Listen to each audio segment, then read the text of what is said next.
भैया बहनों, आज हम प्रमाण का बोहर मॉडल पढ़ेंगे। वैज्ञानिक बोहर ने अपना मॉडल प्रस्तुत करते हुए 3 परिकल्पना दिया है। प्रथम परिकल्पना है,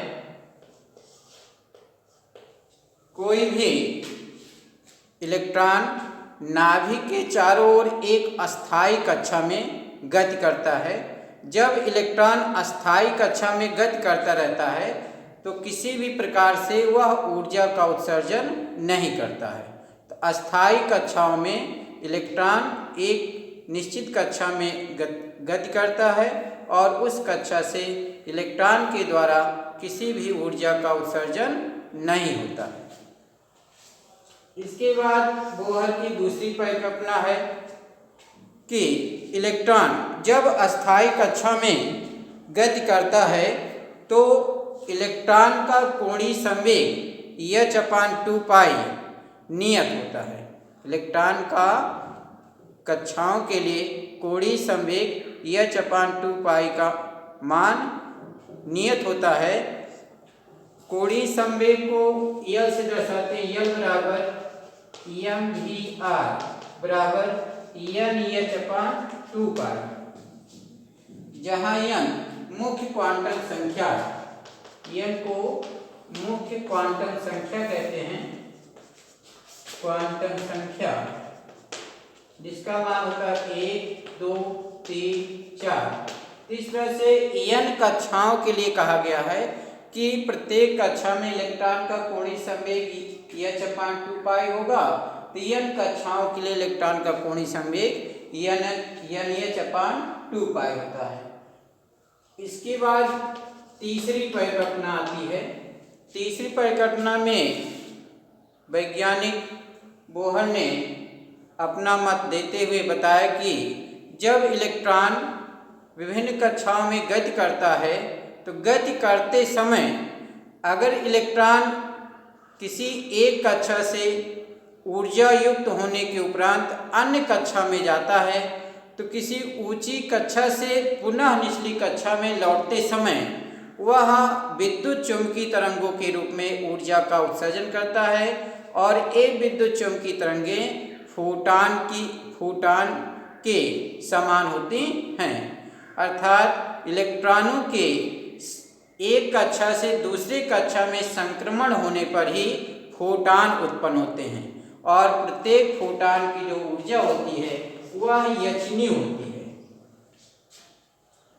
मान लेते हैं कि पहली कक्षा में इलेक्ट्रॉन की ऊर्जा EI है और अंतिम कक्षा की ऊर्जा या किसी उच्च ऊर्जा में उच्च कक्षा में इलेक्ट्रॉन की ऊर्जा EF है और इलेक्ट्रॉन निम्न कक्षा EI से किसी उच्च कक्षा EF में जाता है। इलेक्ट्रॉन जब किसी उच्च कक्षा में जाता है तो इलेक्ट्रॉन 10⁻⁸ सेकेंड तक ही रह सकता है और पुनः उतने समयांतराल में वह अपनी कक्षा में वापस लौटता है। तो इलेक्ट्रॉन लौटते समय जो उत्सर्जित ऊर्जा होती है वह फोटॉन के रूप में होती है और फोटॉन की ऊर्जा होती है hν बराबर EI - EF के। यहाँ देखेंगे, ये देखिए एक कक्षाएं होती हैं और कक्षाओं में मान लेते हैं इलेक्ट्रॉन जो है इस कक्षा से अंतिम कक्षा में संक्रमण करता है और अंतिम कक्षा से पुनः उसकी पहली वाली कक्षा में आता है। तब जो ऊर्जा का उत्सर्जन होगा इस तरह से hν फोटॉन के रूप में रहता है। यह नाभिक है,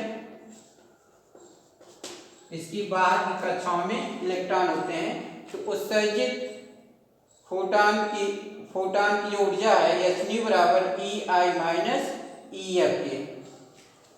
न्यू आवृत होते हैं, आवृत न्यू बराबर c/λ के। न्यू बराबर c/λ के। तब समीकरण 1 से देखें तो Ehc/λ बराबर E I minus E F T.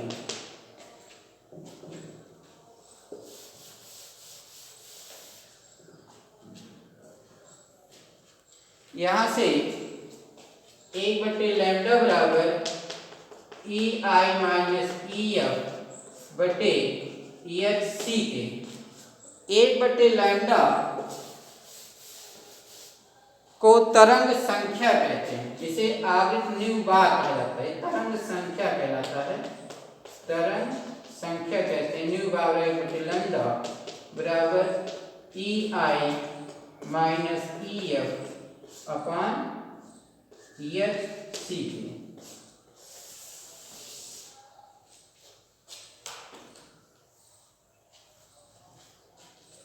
फिर इसी के बाद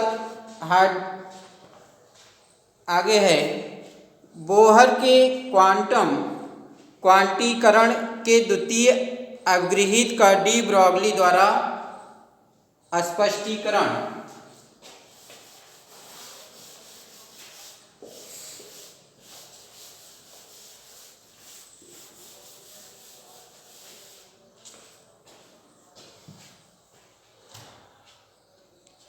बोहर के कथन के अनुसार परमाणु में इलेक्ट्रॉन विभिन्न कक्षाओं में परिक्रमा करते रहते हैं और इलेक्ट्रॉन का कोणीय संवेग h/2π का पूर्ण गुणज होता है,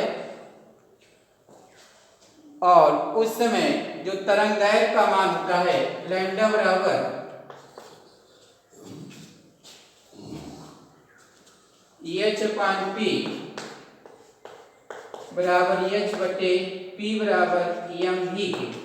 यह डी ब्रॉगली ने बोहर परिकल्पना में अपना विचार प्रस्तुत करते हुए तरंगदैर्घ्य का समीकरण प्रस्तुत किया है।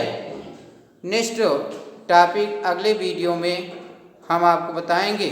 वीडियो को सब्सक्राइब करें और एक से अधिक बार इसे देखें।